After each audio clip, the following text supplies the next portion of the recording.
Welcome to Empowered for Life tutorials, where we're all about empowering you with skills to help you and your child to thrive in this life. Hi everyone, I'm Athena and I will be your guide for today's tutorial.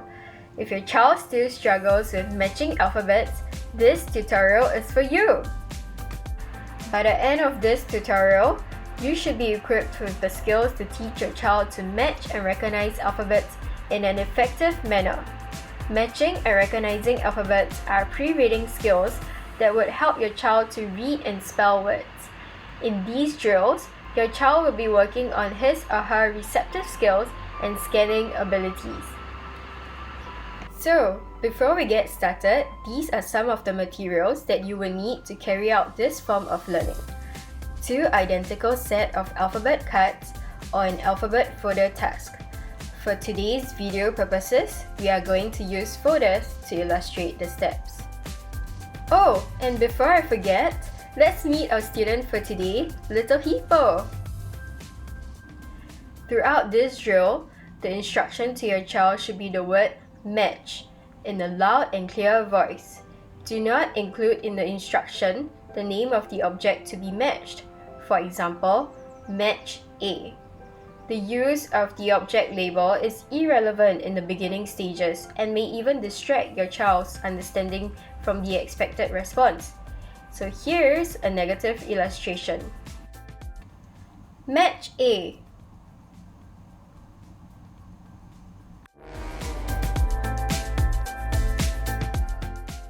However, you could choose to include the name of the alphabet after the child has successfully matched, followed by a reinforcing praise. Here's a positive illustration. Match. Hey, good job!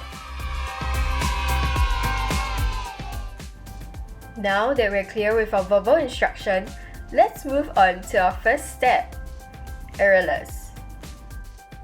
Errorless means not giving your child a chance to make an error, hence only introducing one alphabet. First, we will place one alphabet on the folder or table if you're using cards in front of your child. In this case, letter A. Now, place an identical card into your child's hand and say, match. As the instruction is given, manually prompt the child to make the correct response, placing letter A on letter A. Subsequently, you want to fade the manual prompt and allow your child to attempt matching on his or her own.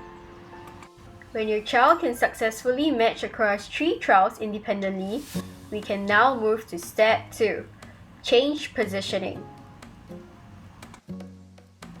Place letter A in different positions on the folder or table while giving the instruction match. This procedure is done so that your child learns to place letter A on letter A rather than a particular place on the folder or table. If your child fails to respond correctly, over these trials, move back a bit and introduce the least amount of prompt necessary to reinstate the correct response. Similarly, once your child is able to match across 3 trials successfully without any prompts, he or she is ready to move on to step 3. Match. Hey, well done! Match. A, that's right. Step 3. Introduce another alphabet. When introducing another alphabet, remove the first alphabet on the folder or table. Place a new alphabet in front of the child and say, match. Repeat step 1 and 2 until the child have mastered the new alphabet, then move on to step 4.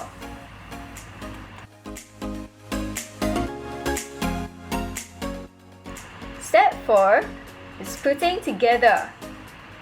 Once your child have learned to match 2 alphabets independently from one another, the 2 alphabets should be intermixed to help your child discriminate between them.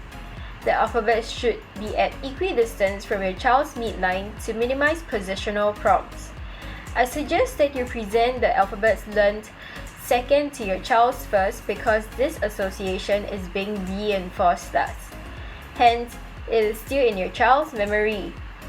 This is to avoid a non-reinforced trial and the likelihood of a tantrum. Do randomize the left and right placement to prevent memorizing of placement. And that's it! Repeat these steps for the other alphabets until your child is able to master them all. Just remember, when you're discriminating between the alphabets, place only 2 at any one point of time. And in no time, you'll see your child's alphabet bank grow from A to Z. Remember, these trials should be short within the time frame of 1 to 3 minutes, especially so for younger children. Subsequently, you can generalize this teaching method to lowercase matching, uppercase to lowercase, and lowercase to uppercase matching. If you're using cards, here's a bonus tip. I like to laminate my cards, uppercase and lowercase on the opposite side so that it's functional. So what I do is that we are able to match uppercase to uppercase, lowercase to lowercase, uppercase to lowercase, and lowercase to uppercase. I hope this tutorial gives you a clearer view on how to work with your child on matching tasks. In our next video, we will be providing tips on what to do if your child makes an error. As you can see, teaching a skill requires a substantial amount of time to see results. Hence, why not choose to close the learning gap of your child today? In our educational therapy, we cover these basic learner skills, which comprises of visual spatial, cognitive, social awareness, language and communication, fine and gross motor, self-help, and social skills. If you feel lost in what or how to teach your child for their developmental age, feel free to approach us to get a comprehensive assessment with your child, and we will provide you with an individualized educational plan that are backed by scientific-based methodologies to help your child to thrive in his or her current season. And with that, I'll see you in the next video. Stay safe and be empowered.